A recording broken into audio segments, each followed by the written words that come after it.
also Member of Parliament for Ewutu Senya West. And thanks for joining me, Nei. Good morning. Good morning to your viewers. Let me take the opportunity to wish a friend who's celebrating her birthday today, Mansa of the First National Bank, a happy birthday. And also to wish the people of Ewutu Senya West a productive week going forward. Of course, good morning to my brother, Al-Hassan. Well, so Al-Hassan has been introduced. Al-Hassan Suhini is a Member of Parliament for Tamale North, and thanks for joining me, Al-Hassan. It's my pleasure to always be here, Roland. Great, Thank you very much, and good morning to you. Good morning to Honorable Deputy Minister and to our viewers. Yeah.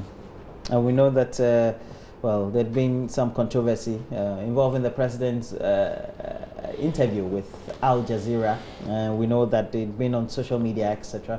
But over the last 24 hours, also dominating the media has been an incident involving Starbow and some passengers who really were told, apart from some injuries that some had suffered, were traumatized in a way.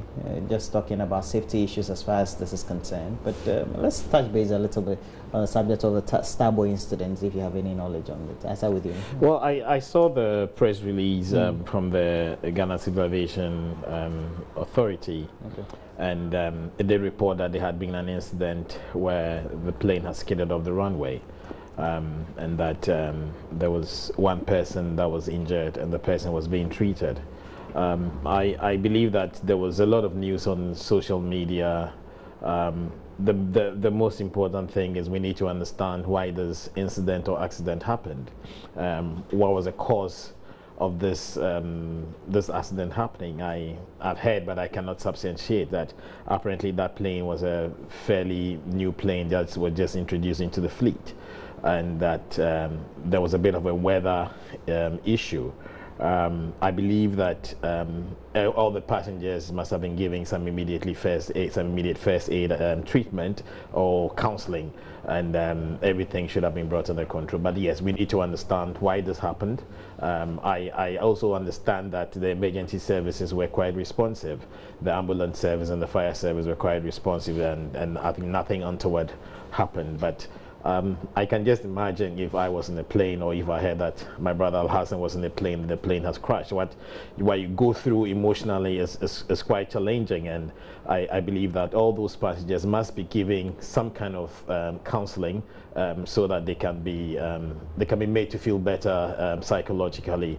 And of course, I also heard some reports that there were some not so good customer experience issues when the visitors or the families of the travelers were looking for information. I don't know whether this is true or not, but yes, I think that there's some more information that we need on this issue. There's some learnings for us to pick, and then we should make sure that these things don't happen going forward. Domestic flight, now it's become a lot easier for us to connect cities and regions with these flights. And you're a regular user, I should say, just because of where your constituency is located. That's true. For example, this weekend has been a very busy one for me. I think I was in the constituency on Thursday, and let me take this opportunity to congratulate two people. Over the period of the weekend, we've had some bad news and some good news, and it is important that we highlight some of those good examples. For example, on Thursday, I was in the constituency to mourn with the family of one of our vibrant supporters, Rashid, who passed on, after some short illness on Thursday. And then on Friday, Chogu, which is a very prominent area in my constituency, around the education-rich area, close to the stadium. The chief of the area, he is one of the lead chiefs. I think he is the lead chief in the constituency. He died several years ago, but successfully a regent was installed for that area. I was part of that, and I want to congratulate the new regent and pray that he has a very successful reign till all the other funerals, I'm told, that have to be performed are performed, and the necessary rites done. The majority leader also had a coronation, or if you like, a celebration of life in his constituency in Swami, where the people and chiefs of the area came together to celebrate him for representing them, effectively since 1997. and I was privileged to be part of. So it was some kind of send-off party? Not really. It was just to celebrate. What do you mean by send-off? Celebrate his achievements. It was to celebrate his achievements over the years, and I think that it was inspiring. It was inspiring to watch him being celebrated in that manner. Okay. It's not every time that you have people who have served that long, you know, enjoy the support of their people the way they came out to celebrate him. At least he has always won, and then they also came out in their numbers, the chiefs and people, to celebrate him. And I think that it was inspirational for young people or first timers like myself and Honorable George I'm sure if we serve well, one day our people will also hold such debates in our honor. And so I want to congratulate the Majority Leader, Honorable Osei Chimensa Bonsu. Keep it up, and we wish you the very best. And so as a result of these things, I had to commute from Tamale, you know, to Accra and then to Kumasi. So eventually I had to use the domestic airlines. And it's also because of a very, very serious issue that I will invite the media to pay attention to. The closure of two major bridges, you know, that connect the north to the south. It's not the first time it's creating, but you know, it's been done in phases in the past where commuters can still, you know, use one or two. But in this case, we are talking about half of Ghana just disconnected from the other half. And I hear people who are transporting cattle are losing their cattle, you know, at the crossing point. I know a friend who is engaged in shear nut business. They had a contract with their suppliers. They were supposed to be supplying about 10 trucks to the Tema Harbor a day. As we speak, apart from the delays, their inability to meet this contractual, you know, agreement, their cost of transport has increased because the transporters say, as a result of the, you know, because the trucks will not be frustration, exactly the frustration they go through. Yes, and the renting, they have now they are paying about 1,500 Ghana cedis extra on every truck. And this was not part of the contract, Sam. So it tells you how it is affecting, you know, a lot of businesses and livelihood, you know, and it is important that perhaps the media pay attention to it so that government can provide we have been there, and you can see the pictures on. Fantastic, fantastic. I think it was not carefully thought through before the decision was taken to close both bridges. It is very bad. But to the issue of Starbow, I think that it's becoming one too many with Starbow, and the managers of Starbow will have to set up.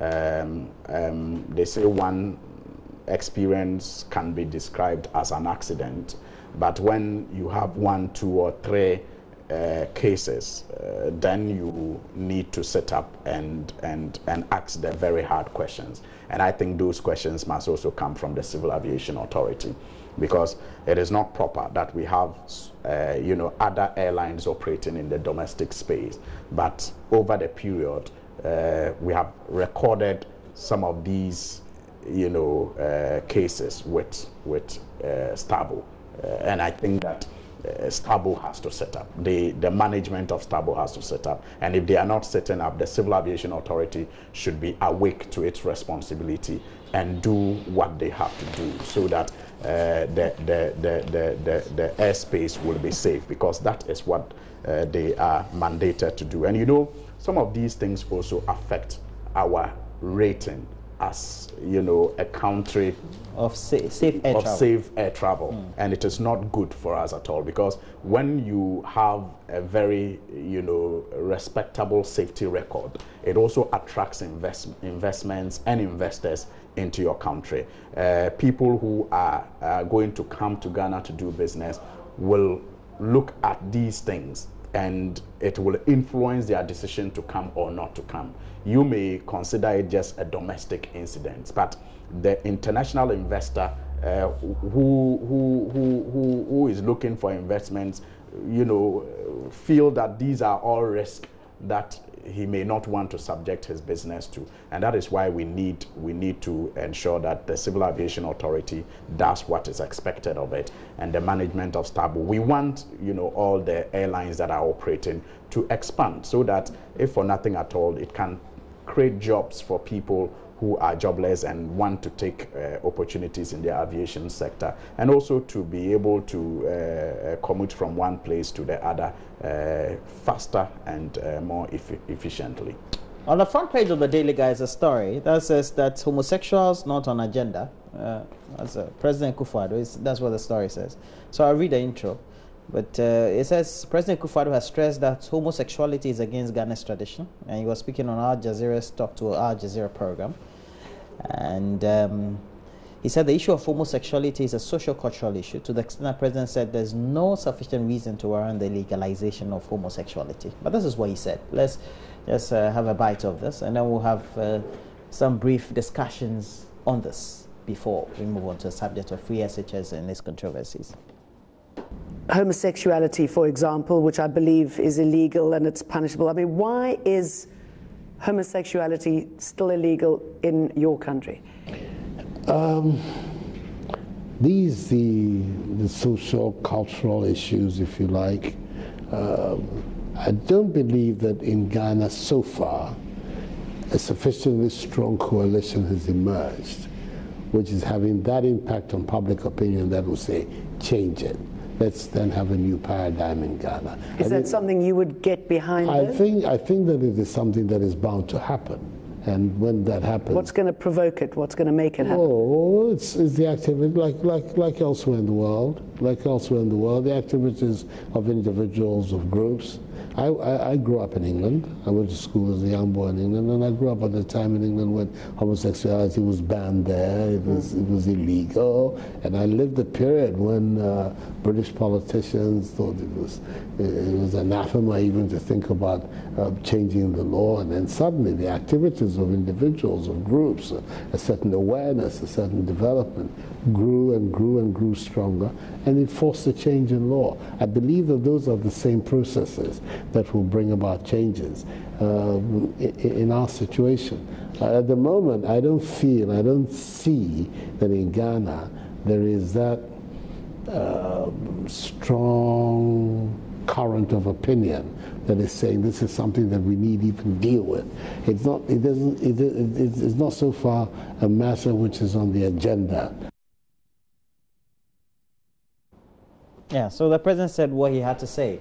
But there's been some controversy following that. Who wants to take the first take? You want to? No, you're the host. Okay. Oh, okay. So you go first, George, on the subject. Well, I don't know what you want me to go on. I mean, I think what the President said. What he said, was it controversial or not? I don't see any controversy in what His Excellency the President has said. We've had great statement from the Christian Council of Ghana. Well, maybe they didn't listen to what the President said, or they didn't understand what the President said. I think the President was clear in the position of government as far as homosexuality was concerned. And he stated clearly that this wasn't something that was on the agenda for government. Then he was asked that what would happen before consideration could be made for homosexuality to be decriminalized. And I mean, he stated clearly what the process should be. And at the end, he said that as far as he is concerned, this is not something that is causing any serious issues that must be top of mind on the government. It's not on our agenda. Previously, His Excellency the President has stated clearly, okay, that he is not in support of homosexuality. However, when he's asked that what must happen, okay, and he said, well, from my experience when I was in the UK, when I was studying as a young person, all these homosexuality was not accepted in the UK. However, civil society organizations, some pressure groups woke up. There was some kind of strong advocacy, and that consideration was made. Okay, and then if that happens in this country, then probably that's what will happen. I mean, it's you and I know that it's going to be Suhini and I, Honorable Suhini and I, and the rest of our colleagues in Parliament that can change the law. okay, we are the only people that can change the law. I mean, personally, I'm not in for homosexuality. I do respect people that have a sexual preference, but the people that I represent in the Wuchisinya West have not come to me and said that we should change this law, and so it's not top of the agenda for me. I believe that my brother, Honorable Alasan, we share the same opinion. So I think this is really a bit of much ado about nothing, or a bit of a misunderstanding. I was listening to JoyNews this morning, and I think the person who issued the statement for the Christian Council was saying that Reverend Opuni. I think he was the one, but he made an interesting statement. He was like, well, normally when the chiefs speak, they speak in parables, and it's the linguist or the chairman that will come and clarify exactly what the chief was. I think both Alasan and I will be your chairmen here, because I mean, this is something that I know His Excellency, the former president, also had a strong position on. Okay, President Atami also had a strong position on. So, I mean, President Kufuor had a strong position on. So, and I think President Rawlings also has a strong position on. So, the bottom line is that this is not something that is top on the agenda of government, and there's no need in us, I mean, trying to create an issue out of it. It's not something that is even being considered. All right. So we're told that the Christian Council of Ghana is demanding that government states in clear terms the country's stance on homosexuality. So, was it clear terms? What the president said? Roland, to some extent, I would have agreed with my honorable colleague that it is something that we should not waste too much time on. But for the duplicities and the hypocrisies in our politics, I'm unable to do so. You see, we live in this country and we know how the discussions around homosexuality, especially when it is introduced into the political circles, have been handled. We're in this country when, just by the mere coincidence of a president having someone at his book launch who was a gay, he was said to be promoting gayism in this country. Just by the fact that someone who was gay was at his book launch, he was a gay and promoting gayism. And I'm talking about people who today say this is much ado about nothing. What the president said is much ado about nothing. And I'll come to what he said. We live in this country where a president said that, look, I do not hate, not in the same words, but I do not hate those who practice it. I don't think that we have to beat the people who practice homosexuality. We have to abuse their rights. I think that we should apply the laws as it exists for now. And that was misconstrued to mean that he's promoting gayism and bringing homosexuality into Ghana. Just again, because a president appointed a human rights activist, and we all know that the person was a human rights activist, celebrated human rights activist, until the president appointed him, her, and her designation changed to gay activist, by people who know why they did that. And you're speaking... I'm talking about Nana Oyelita. Nana Oyelita was a celebrated, and still is, a celebrated human rights activist. But immediately His Excellency President Mahama, as he then was, appointed her... But that's just politics. We're talking about Ghana's position. Fantastic. So that's why I'm saying that I would have agreed with him, but for the politics, the duplicities and hypocrisies in our politics. And you're not by any way saying that those phrases of politicking were coming from... It was coming from the people who are now saying... No, we're coming from commentators. I think we have to put the discussion into perspective, don't you think? We know the people who are in this government. We know the people who support this government. Okay. We know the people who are now saying that, look, this is much ado about nothing. And we know their positions in the past. I'm impressed with the statement from the Christian Council, because I remember again at that time when we had these discussions, their call on the then president was to declare Ghana's position, even though we thought that the position had been declared. Our brothers in the MPP didn't think so. They agreed but those with the were Christian social Council. commentators. Fantastic. Political commentators. Why is it so difficult, Roland? You see, I've observed something, and I'm sorry you are making me do this. Oh, please, you see, that's okay. You see, because I've worked in the media, I notice these things. It is very easy for a commentator to be tagged NDC communicator. But when it comes to the MPP, I find my colleagues in the media struggle to tag them as MPP communicators. He said, they were MPP communicators. It is not like social commentators. No, they were MPP communicators, and we know them. Just like you find it easy, they will pick the Herald, they will take the Daily Post and say NDC newspapers. But they'll pick the Daily Guide, they'll pick the Crusading Guides. But and their they don't comments call it necessarily NPP don't make them the official position of the party. But what I'm saying is that I didn't say so. I didn't say so. I said they were MPP communicators. Right, I get your point. And so don't tag them social communicators. They were MPP communicators, and that's who they are. Just like we have NDC communicators. So that's the point I'm making. So I'm saying that, but for the duplicities and the hypocrisies around this conversation, we could have just said that, well, the president doesn't even have the right to change the law. So even if he wants it done, the people of Ghana, through their representatives in parliament, will be those who will take the decision. But let us examine closely what the president said. And that is why I think it is dangerous. That's my view. Oh, you as mean a the leader, comment? I think it is dangerous as a leader. I don't want to believe he means or he even sees the danger in the position that he took. First of all, the question was, why is homosexuality still illegal in your country? That was the question. Now, the response was that, to put it mildly and in very simple terms, because there has been no agitations and call for it. That was the first response, and you can play it back. I mean, just to summarize what he said, why is homosexuality still illegal in your country? His response was that because there are no calls for it. And that's true. Is it really true? People have been making attempts. Which people? In fact, even David Cameron and others have made calls and got support internally. Do you remember there were statements issued by gay communities to be allowed?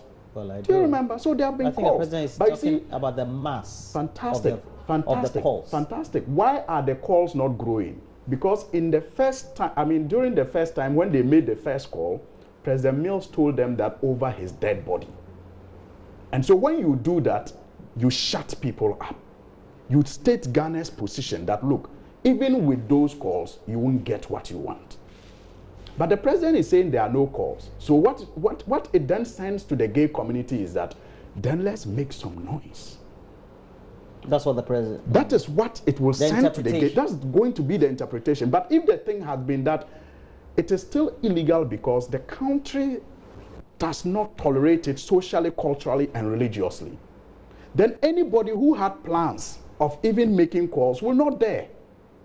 But when you say it is still illegal because there are no calls, there's no concerted agitation for it, then the interpretation will be that, okay, maybe this president, if we put pressure and put it on our agenda, he will consider it. So you are inviting the calls. Then the second question came.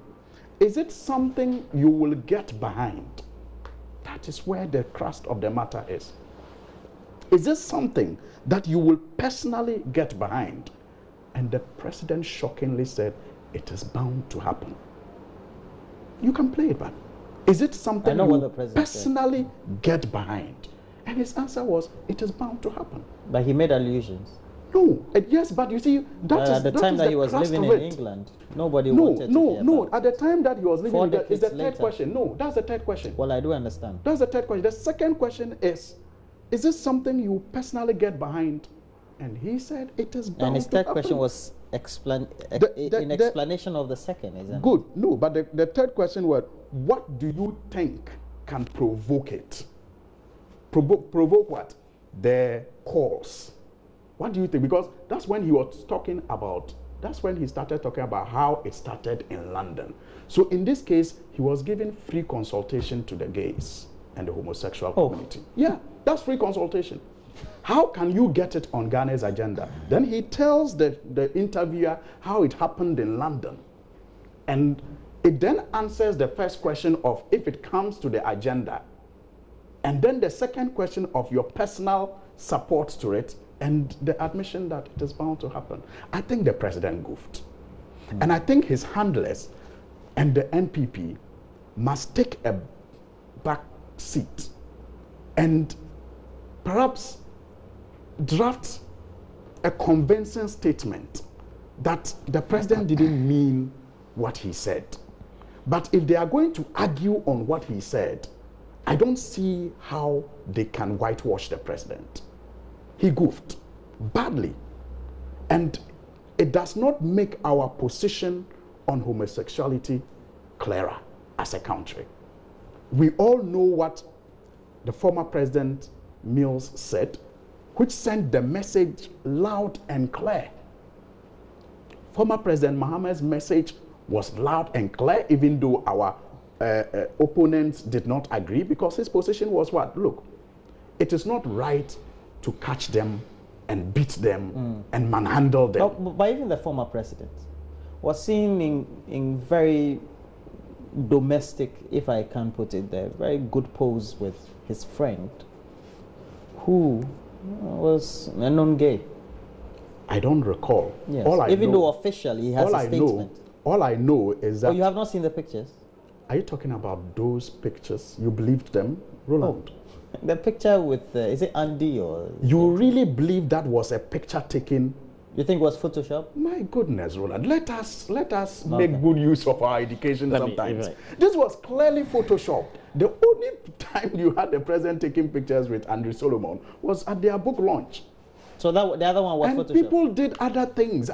You see, sometimes when you see some of the stories and some of the videos and some of the things people actually believe, then you understand the outcome. Well, I work in the media. I know what Photoshop is. Yes, it was clearly Photoshop. All right. But what I'm saying is that his position was clear. Let's not beat them because it's against their human rights. Let's not kill them. Let us not subject them to inhumane treatment. Okay. But let us subject them to the law. If the law says that it is unnatural, they are having unnatural carnal knowledge, and they have to be arrested, they have to be taken to court and prosecuted, let us do that. I think my brother is trying very hard to tag His Excellency the President as having said something wrong. And I think that all discerning Ghanaians who listen to the clip that you just played will know exactly what the position of His Excellency the President is on this matter. Indeed, I don't see any clearer form of position to expect from the President than saying that it's not top of his agenda, it's not top of government's agenda. When that statement has been made clearly, I think that should put the matter to rest.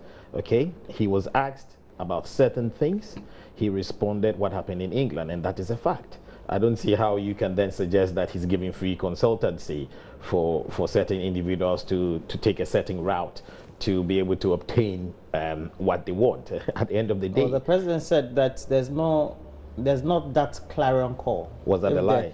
There's no clarion call. Of course. But, but he's arguing that then it means that logically, if there's the clarion call, if I was the president, there will be some consideration. Listen. Cultural behaviors, social behaviors may change with time. Okay, we don't live in a static world. Things may change with time. 20 years ago, him and I would not have been holding a cell phone and coming here. Okay, would have probably gone to Ghana Telecom and booked a call. Okay, 20 years ago, your viewers would not have been watching this program live. But that's technology. So things change. Technology changes, social activities change. Okay, maybe 100 years ago, when our parents were going to school, they were not wearing sandals. Okay, they were not using whiteboards. Because it was not available to them. No, but I'm saying that we don't need. That's not the same. We live in an ecosystem where certain things change, and once things change, it affects our behavior. Let me use this very crude example. The way people used to, excuse my French, ease themselves.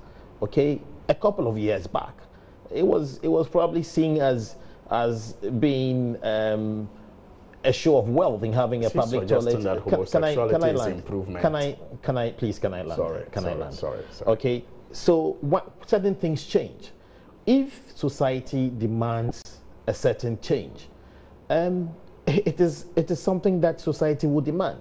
Until such time that society hasn't demanded in Ghana, and until such time that we believe that society will demand it in Ghana, and until such time that we have a Speaker of Parliament that says that I'll support this thing.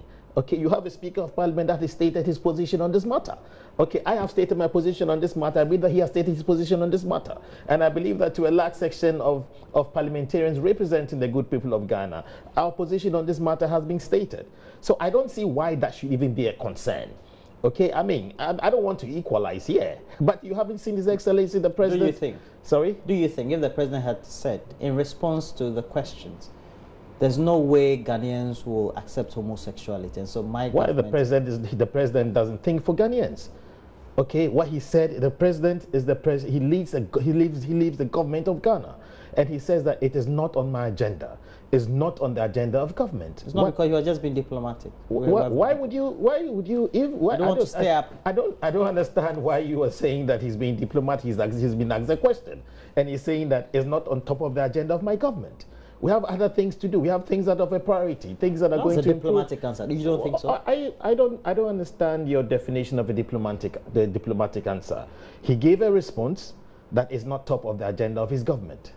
Okay, so it's not top of the agenda of his government. I'm not sure that there has been any indication of any bill being brought to Parliament by the executive for Parliament to consider a change of the law. Okay, the President is in the spirit and letter of our Constitution, the leader of the people of the country. Yes. So his views, the position of the government he leads, should be a reflection of the people. Yes. Because what he does is take decisions on behalf of the people. Exactly the point. Okay, and that is why he's saying that. As so he could have said that this is not the position of my people. I don't know whether you don't understand the English that this president was speaking. Okay, the president has stated clearly that... I understand the English. Okay, he stated clearly that it is not on the agenda of government.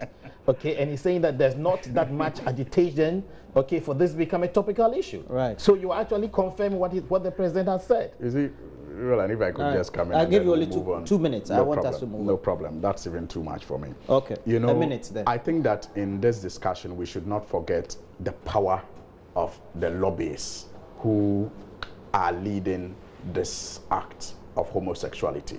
You think people are lobbying the president? I'm talking about generally, internationally. It is known that the gay community is a strong lobbying group. They are lobbyists and they are strong.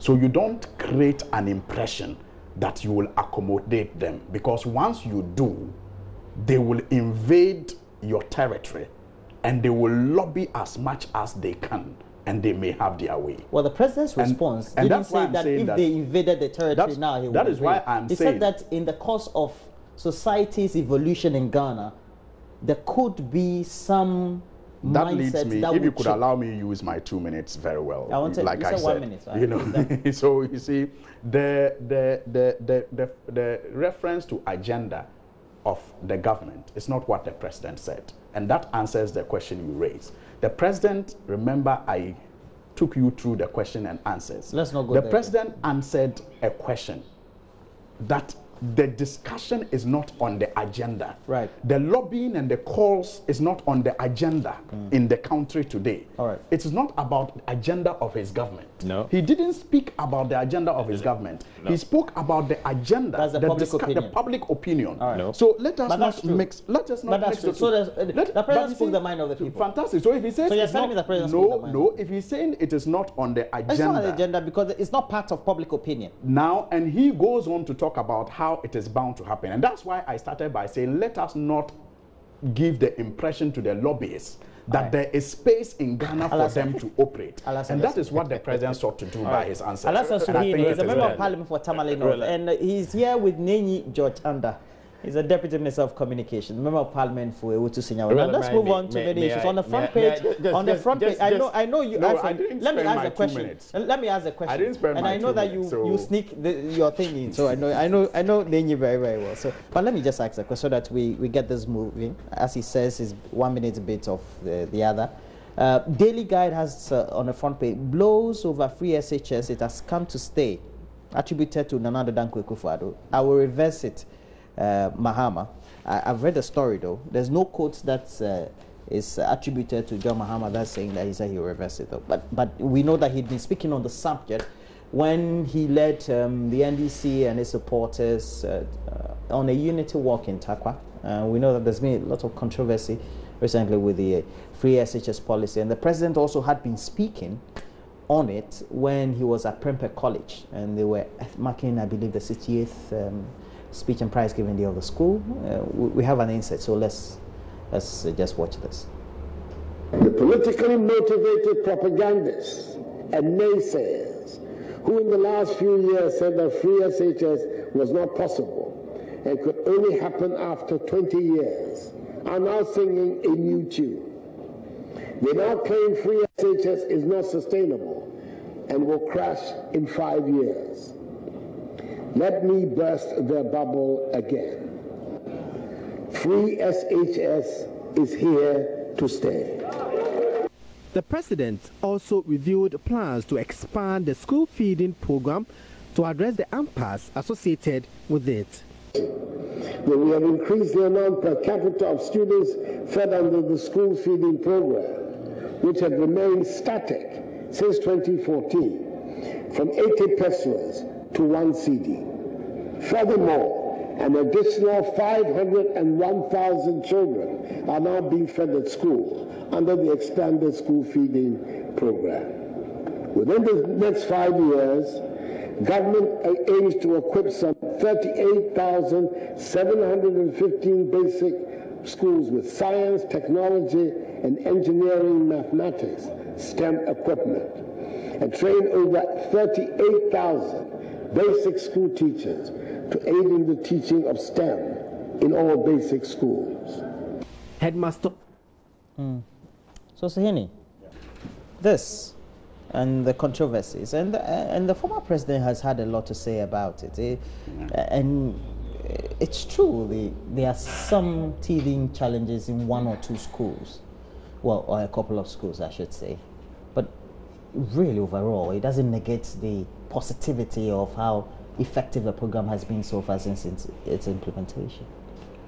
Well, let me first of all thank you for speaking to the propaganda of the MPP newspaper, the Daily Guide, when it, uses a headline. I said that because I'm a media person and I know how sometimes tabloids will speak. Exactly. When it uses a headline that you can't find in the details of the story, and but it's not wrong in journalism, sir. It is wrong. Well, it is wrong to lie in journalism. You can use a headline that is catchy. That's a catchy headline. But it's a lie. And that's wrong. Like you said, when you read the story, there's nowhere the president said that he will, the former president said that he will reverse it. Attribution. Yes. There's no attribution. So that's a lie. Because it's when an interpretation of his statement. Then. No. And when you interpret, you don't put it as, his words. No. So I think it is. You did a good job. I don't know why you are trying to take it back again. I did a good job for John Mahama. No, you did a good job for journalism. Okay, journalism. That's the thing. You see, let us not be afraid. As journalists, I'm not afraid. I don't know whether you know me very well. You are supposed to inform, entertain, and educate. So you have just carried out your duty as an educator. Yeah, that's what I did. Yeah, so don't say you did for John Mahama. You did the job as it is. It is not true. Right. It is not in the story. He didn't say he will reverse it. And that's it. You have educated your viewers. Now, the point that the former president made and has consistently made anytime he has had the opportunity is that, look, this was a rash decision. And that is actually the position of the NDC. It's a rash decision, but the way to get around it is for us to have a national dialogue on the way forward. Because you see, nobody in the first place has ever been against free SHS. Nobody. And you can follow the discussions from 2008 till today. So sometimes I am befuddled when I hear people say, like His Excellency the President, that there are some naysayers who wish ill. This country belongs to all of us, and it's only a fool who sits on a branch and cuts it. We all want the best for our children. We just don't want things and rhetorics and platitudes that will win us votes. We want a future that we can be proud of. And these children are our future leaders. So the quality of education they get must be important to us. It is not just about the ability to pay. It is also about the quality. And the question I ask myself is, what are the problems with our educational sector? Roland, you and I know what the problems are. The major problems of education in this country, even before the introduction of this free SHS. The major problems is not affordability by parents, even though it's a problem. Even though affordability is a problem, but it's not the major problem. The major problem has always been about infrastructure. The unavailable, infrastructure. That's according to the NDC. No. Speak to educationists, speak to teachers, speak to people who have done research in the field. So you're saying if we had more infrastructure, we would admit more? I'm talking about, you see, if we had more infrastructure, you will have people exactly being admitted more. And you are talking not just you see, you didn't let me finish. Sometimes when you cut in like that, it's as if you are just saying the major problem is infrastructure. No, but I was listing them because we have about 3 main issues, people in the educational sector have spoken about as being the challenges. You're talking about infrastructure, you're talking about teacher motivation, and you're talking about learning materials and other things. These are the major things educationists have always spoken about, even though affordability is part of it. Now I find my colleagues brag that the bank manager's son and the watchman's son can now all go to school without paying. That's true. And what is the reasonability of such a policy? When the bank manager's son the bank manager who is able to pay 3, 4, 5 times is not supposed to pay. Why? What is the reasonability of it? When, as a government, you don't have money to make sure that even though the 2 of them are not paying, their children will not sleep in the corridor. Their children will not be studying on the floor. If government had money, government would have provided that. So what is the sense in allowing the bank manager who can pay fully to support you to provide the desks and furniture to go for free and allow the watchman's son to also? What is the sense in that? So you're saying that ideally those who can afford, you do a means test. And that's why it is important that we have a national dialogue session. If it is not just intended to hoodwink, to get people to vote at election, that there's free SHS, but the aim is actually to safeguard our future. You think Ghanaians were hoodwinked with this policy? That is the point I'm making. That's what I'm making. But in 5, 6 years, when our children that we have taken to the villages to rent places for them, you remember some of them are 13 years old. They are living in communities without supervision, on their own. That's happening?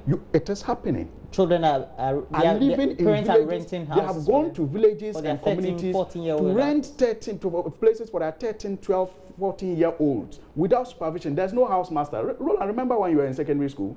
Even with the house master, even with the need for you to take exit before you leave campus.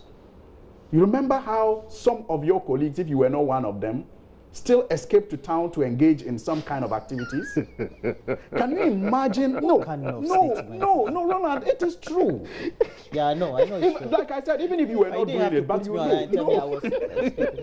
Even if you were not doing it, but you know. One or two times. So can you imagine at the time, if you were living on your own? I would have gone to town more. So that, but you see, students they always had the liberty to go around too. No, the day students are at home with their parents and they have supervision. In this case, you are talking about someone, you are living in a community, you don't have an uncle, you don't have an auntie, you are on your own. Okay. So today, the parents may not...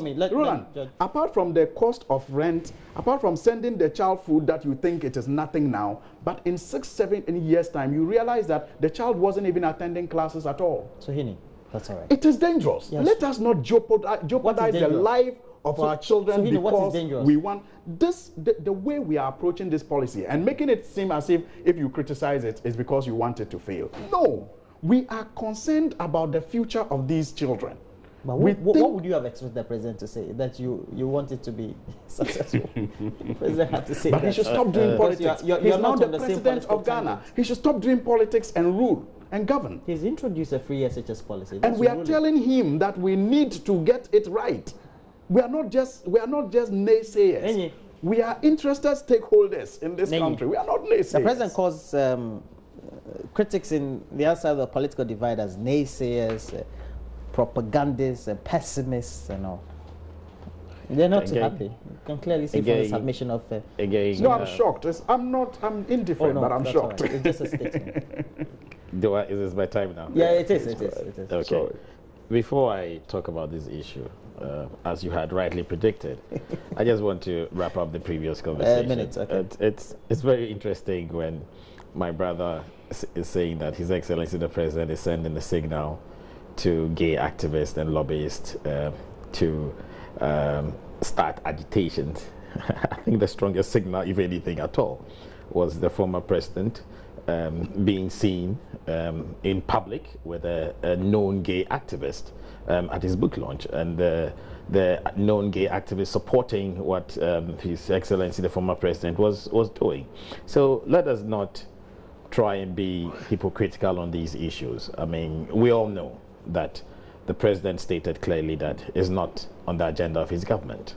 Okay, I think that's a clear indication, and that should put the matter to rest. If in a likely event that there's any strong agitation by these lobbyists or activists, then the onus lies on my good friend Honorable Alassane Suhuyini and I and the rest of our colleagues in Parliament to make this happen or not make it happen. So that should put the matter to rest. Now, on this issue of free SHS, and Roland, in as much as the former president used to say that Ghanaians have short memory, it's not true. We do recall during the period of the campaign what our friends on the other side were saying, that this is something that cannot happen, that there's no way that free SHS is good for Ghana at this time. His Excellency the President and his team came into power, and in the first year we've implemented free SHS. On several platforms that I go to, I do talk about some of these challenges that have been experienced. And again, I don't remember whether it was on this platform, but I was on the platform where we were talking about what happens when you're implementing these policies, where you do an infrastructure audit and the schools themselves come and say that these are the number of people that my institution can accommodate. And then based on that, the posting is done. Obviously, something has gone wrong. There are challenges with infrastructure. The so-called infrastructure that the previous administration has said they had invested in, unprecedented in the history of this country, and so everything was kosher. When we're launching the free SHS, they were saying that now we can launch free SHS because they've invested heavily in infrastructure and they've created an enabling environment. Okay, when you take the praise, you should take the challenge. You understand? But as Ghanaians, there's a challenge that has been identified. Lack of infrastructure, lack of adequate desk and tables, lack of whiteboards, even in my constituency. There's an SHS that was built by the previous administration. So yes, it helped the community. But in going round, we realized that there were no whiteboards there. So the students couldn't study. They were being taught maths, in quotes, in the air. You understand? And I mean, we can't just fold our arms and then just watch some of these things just go to waste. And so we provided the infrastructure. But Roland, His Excellency the President has stated clearly that we'll overcome these challenges. As we speak now, okay, tenders have already gone out for the award of some 70,000 desks and some about 13,000 bank beds, which are going to be distributed to these schools that have these challenges that have been identified. In addition, I'm aware that tender notices have also been issued for the supply of furniture for dining halls, staff rooms for teachers, computer laboratories, and the provision of marker boards for. Why didn't we do classrooms. all these before we started the policy? Yeah, but I told you that when you are going to implement a policy like this, you do your infrastructure audit. Okay, the report that comes will say that. Did we do that? Yes, the infrastructure audit was done. Okay, infrastructure audit was done, and then based on that, that posting was done. However, and listen, even in my constituency, before the posting was done, there was no request for whiteboards, or there was no challenge that this school hasn't got whiteboards. Okay, but we went on the ground and we realized that the Bourgeoisie Senior High School didn't have whiteboards. Okay, we won't sit down and let the students waste a whole academic term and not be able to study because there are no whiteboards. So there was a gap in terms of the report of the infrastructure audit and the posting that was associated, or the posting that was mapped to that infrastructure audit that was done. There was a gap, and that's what we've been saying, that yes, there have been some challenges which need to be addressed. Okay, and inshallah. Okay, once these things are addressed, I'm sure that my brother. But which time do we hope that some of these challenges? Well, I mean, because I know that the next academic year. I've just told you that some of the tenders have already gone out. Some of the contracts have already been issued, and hopefully by the time that the next academic year takes full stream, these issues would have been addressed, and we hope that there will be no additional challenges that will come up. But the good thing, Roland, the good thing is that. His Excellency the President, the Minister of Education, have not turned their back on this policy, and they are not going to turn their back on this policy. Now, if the government is not going to turn its back on this policy. Right. The challenges, the challenges, okay, are going to be addressed, and our children and the children of our friends and our constituents are going to benefit from it. I think my good friend has constituents in his constituency, and their children are benefiting from this policy. For every parent, okay, or for every child that is going to go through the 3-year stream of free SHS, you're going to be saving about 5,500 Ghana cedis for every child. So if you have 3 children or 2 children, you just multiply by the number of children that you have, and that is the immediate disposable income that the family then starts having over the 3-year period. That's where it's good. No, where it's good is that my child, okay, his child, and the sweeper's child can all benefit from free education if we take a middle-class person who can really pay, let's say, to have his child in Infantipim or Tamale Secondary. Or when they were distributing free tablets, they say that this person is the bank manager's child. This is a policy. It's a policy. Okay, once you're saying that for government institutions, okay, this is free, it's free. Even if you decide to take your child to GIS or Tema International School, that is your prerogative, that is your decision. But once it's a public school. Once a public school, that is the policy. I get your point. You don't change the policy. Would you say the president is receptive to criticism, especially from the other side of the political divide, when he describes them as politically motivated propagandists, naysayers, and all that? Well, I mean, if when you're talking about free SHS, the only thing that you say are the negative things, okay, then obviously you should be asking the question. You should be asking His Excellency the former president whether he sees anything good about the free SHS policy, okay, and whether he regrets not implementing free SHS. Okay, I mean, there's nothing about being intolerant about this. His Excellency the President is speaking to the facts. Okay, we all know, we all come on social media. Okay, we all come on the media platforms, and we have to defend a government policy which in my humble opinion, should have been something that we should all embrace. Okay, this is a policy that both sides of the political divide, or the 2 big political parties, should embrace, and to make sure that it happens. Okay. As you add that, for example, on the front page, and he's been quoted severally. There's a Deputy Minister of Education, one Dr. Yao Osei Educhum, who I said this is not a politically correct statement, but as far as the policy is, it's better to have students learn under trees than sell dog chains, because it's better to have somebody who is educated, whether under trees or not, than have somebody who will be selling dog chains around. That's the propaganda that the president fails to see. Why is it? And rather refers to the opposition as the propagandists. The propagandists are right in front of his nose if he's not one of them. Because you see, how many dog chain sellers have gone to school because of this free SHS? Give us the figures. Well, they are in apart school. from that, apart from they're not your dog chain good. sellers. They are in school. Now speak to all the dog chain sellers you see on the street. Roland, I can guarantee you, and if you dare say I'm wrong, go out and do a survey. Majority of them are SHS leavers. They have been to SHS. So your point is? My point is that the fact that you take them through SHS does not stop them from selling dog chains unless you are doing propaganda with it. So the policy you have introduced does not in any way relate to, getting people off the streets. But it is the way that you even implement or give them education that will determine if they will sell dog chains or not. That's why it is important, Roland, that we do not think that we fulfill campaign promises by words or by declarations. If today I tell you that, look, tomorrow when I come to this studio, I'm going to give you a V8, Roland, and tomorrow I come and I sit on air and I say your V8 is parked outside, and your cameramen actually take a picture of a V8 standing, only for you to get down and there's no engine in it. But I sit here and brag that I have fulfilled my promise. I mean, how will you see me? Yes, I have fulfilled it. I've brought something that looks like a V8, but it has no engine in it. So the fact that you stand on a platform, spend the people's money to do a lavish ceremony and declare that free SHS is there in your first year does not mean you are giving free SHS if the car has no engine. And that is the issue we are talking about, Roland.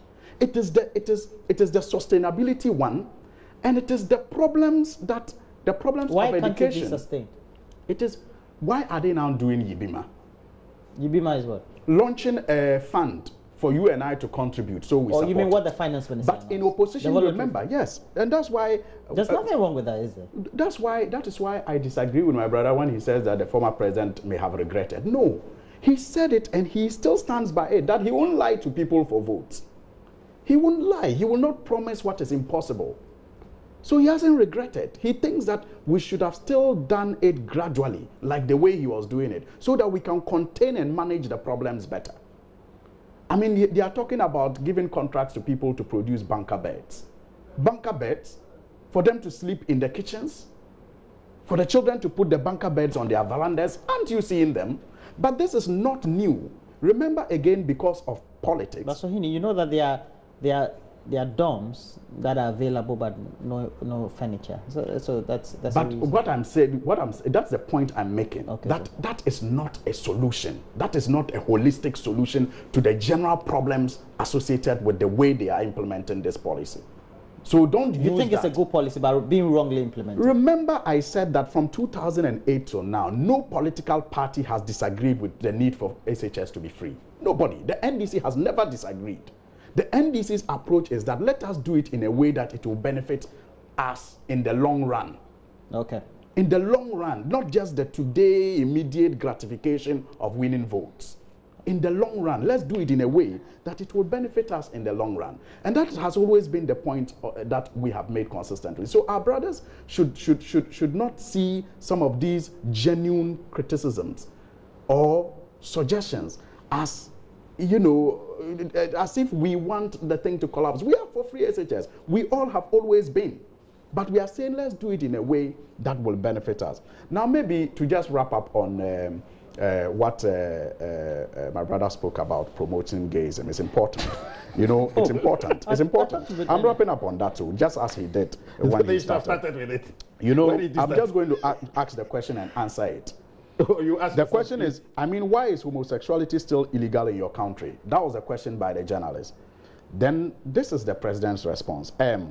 The social culture issues, if you like, don't believe that in Ghana so far that a sufficiently strong coalition has emerged, which is having that impact on public opinion. That will say, change it. Let's have a new paradigm in Ghana. So that is his answer to why is it still illegal in Ghana. Yeah, true. The answer is that no there calls. is no strong coalition. There are no calls. Then the second question was, is there something you will get behind? I think that is something that is bound to happen. And when that happens, that is the president's opinion. When the opinion, yes. That's the president's position. That look, if we have a strong coalition, that if we have a strong coalition, Roland, that if we have a strong coalition in Nigeria, he's a member of parliament for he will Tamale consider North. it. And he's been in the studio with the Deputy Minister of Communications, Member of Parliament for Ewutu Senya West, and Nenyi George Anda. Thank you very much.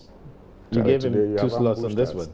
Oh, no. Yes, he started, you came to me, and you ended with him. Yeah, because you had more time. What if I had more time? You had more time. I'm sorry. No. You had No. You had more time. No, we have to balance. We have to. Yeah, people are watching. We have to balance it. Exactly. Thank you. I apologize to all of you, to you especially. I think that I haven't been fair in trying to allocate the time. So I'll do the honors the next time. Nenyi George Anda. And thank you all of you. Fair to me. You've never really apologized profusely like this. Okay. We are always complaining. No. I apologize to put it on record. We should let you have a session. No, I want you to put it on record. And he has admitted. Thank you, gentlemen. You just finished complaining and you say I'm always complaining. So I apologize for all the past times when I haven't given you a fair time. Profuse apology. All right. It's not on the agenda. We could have been using this time.